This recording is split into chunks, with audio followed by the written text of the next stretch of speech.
through recruiting, I remember like how the games used to be, so I'm pretty excited to play. What stands out to you about South Carolina's defensive line? You know, they're pretty big, they're athletic. You know, they play a 4-down, and they have some good defensive line with the outside, not outside, but the defensive end, the defensive tackle. You know, he's pretty good. They have some good linebackers. So, you know, just getting ready for this game is gonna be good. From y'all's perspective, what are the main areas of concern or things y'all are really working at in terms of the run game right now? You know, just getting better with our double teams. You know, just meshing well together. You know, just not staying on blocks too long, knowing when to come off, knowing when to stay on a little bit longer and stuff like that. How much of that improvement that you think comes with more chemistry and playing with all these different guys and everything? You think it's going to be one of those things where it's going to take a few games to really hit your stride or no? No, I think it's just throughout practice, you know, just getting those reps in during practice and just knowing who you're playing next to and knowing, you know, what's their strengths, what they need help with, you know, when I can do this, when I can do that, just stuff like that. Does some of that come from like when you're kind of switching to passing more than maybe you have in the past? Like teams passing more, so the run blocking becomes a little bit more of an adjustment. It's different from being when you know you're a road great.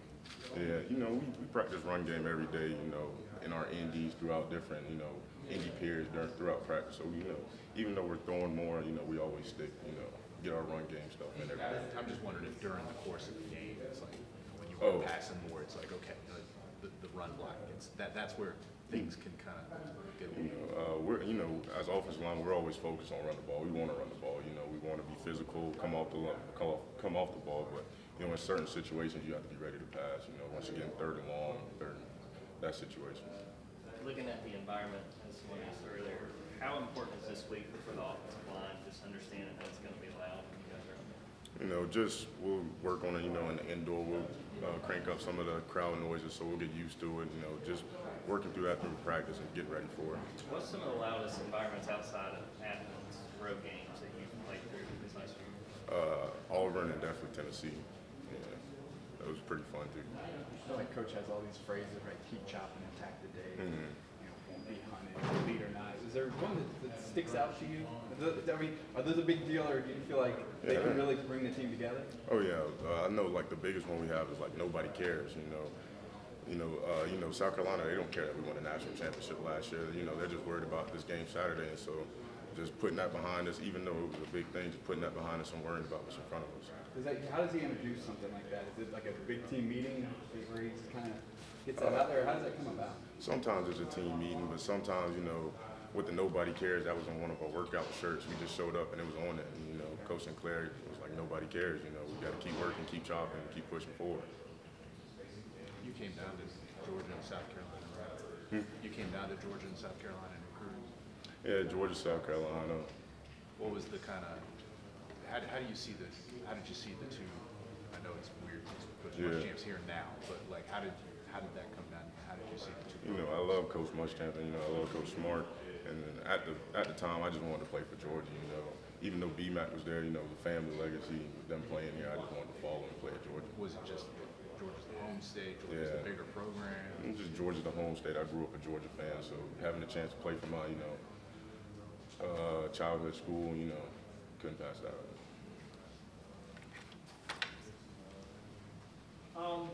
2020, that first game, you don't end up starting against Arkansas, but you end up coming in on the bench, and then you haven't been starting lineup since. Thinking back to that game, I realize it was a while ago.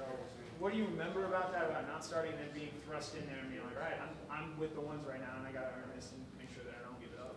You know, just the reps that Coach Smart, you know, they prepared us for. You know, even though I wasn't starting, I knew that I may have a chance to play, so I had to prepare myself mentally to be able to go in and, you know, not have to step back and just keep pushing forward. Was that difficult for you to get sort of that mental headspace, given, you know, you practiced, you thought pretty well and knew you were going to have a chance, but then told you to not get it, and then still have it? I mean, no, it wasn't tough, but, you know, I was ready to go. Notice you've been playing a little bit on both the right and left side.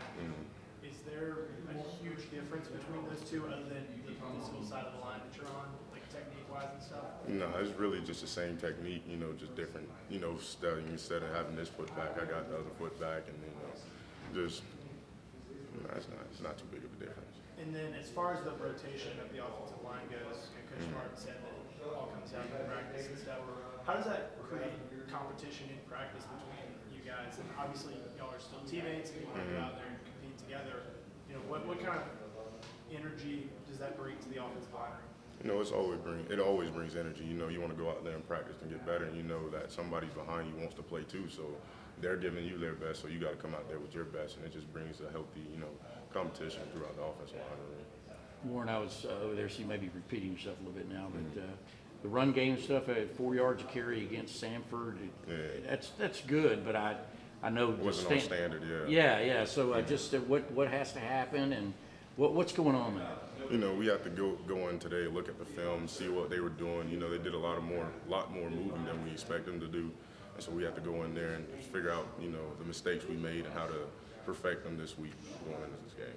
Do you think, obviously you guys are throwing the ball around a lot this year. Is it maybe lack of emphasis, or is it, or do you think that's still in there for RBU and being able to dominate the run game when you have to? Oh yeah, it's definitely still in there, but you know, we have a lot of talent on this offense, you know, so just spreading the ball out, everybody getting some, you know, it's hard when you have so much talent on one team, you know, with the wide receivers, tight ends, running backs, so we try to, you know, get it to the playmakers and let them make plays.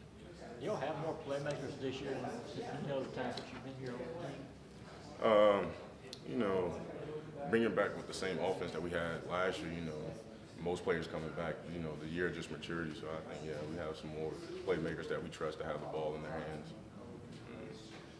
I understand y'all call Tate Chuck, is that right? Chuck, I call him Tater. Oh, really? Yeah, it depends on what Is there a nickname that everybody, you know, y'all have a different one for everybody? Yeah, it depends on who it is. What's your name? Most of them, they've been calling me OG lately. Yeah. Is that an age thing, or what? Is that an age thing, or what? Just because I've been here, you know, me and Warren been here for the longest, so they just call me OG. As the OG and seasoned veteran, what did you see from Amarius Mims now that you've seen the film? What are some of the little things that you told him that you want him to work on also? You know, just being more physical in the run game. You know, he's big, so with him being in the run game, he has to get low. So just getting more low, coming off the ball, getting more physical. And obviously, Chuck, he was rooting for you guys on the sidelines all last year. What is it like to just have him back right next to you on that run? It's good, you know. It sucks for him that he had to sit out a whole year, especially after playing like 2 snaps, I think. And just him just sitting there, just wanting to play, and he couldn't. And, you know, now that he's back, I'm glad for him.